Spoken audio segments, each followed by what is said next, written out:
was diagnosed with autism at 28 years old. Much to my absolute shock, I got the diagnosis during quite intensive treatment I was getting for very severe postpartum depression.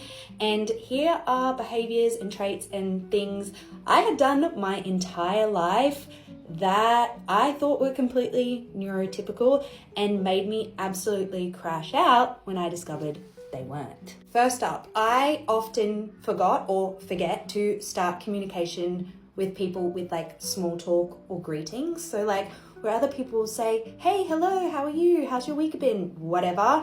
I will just be like straight in to like the guts of the conversation. I once got pulled into a boss's office for being like abrupt, brash, because I never texted with like, hey, how are you? It was always just like straight into it. I still to this day practice social interaction in the mirror.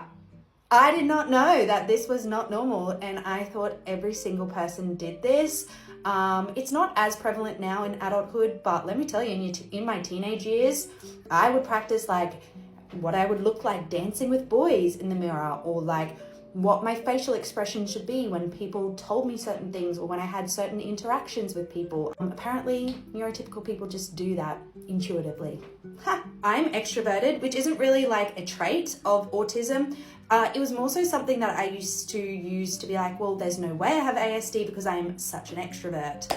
That is a misconception. People with autism can 100% be extroverted and draw energy from having people around them. Similar to being an extrovert, I don't get social anxiety, like ever. I actually kind of wish it was something I did.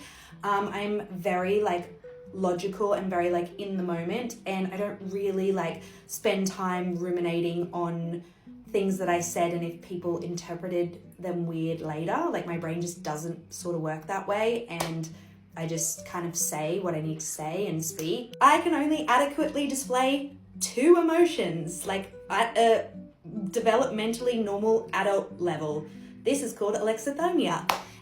It is, the inability to express or communicate emotions. Not saying that I don't feel them, I just really struggle to feel them, and I also really struggle to identify and communicate with others what I'm feeling. I'm really good with happy, I'm really good with sad, everything else not so great with. And that is a big problem as an adult if you only categorize everything into 2 categories. A big thing that I actually have to rely on to identify emotions is like art, like movies, television, music, stories, novels. Like that is actually a really strong way for me to actually be able to process emotions and like express emotions. I've always really naturally excelled in storytelling and acting and drama, and that's because I'm really good at masking. I'm a high masker. I scored off the charts for all my masking testing, and so like telling stories and acting and doing like drama class is literally something that like I developed really early and became really good at.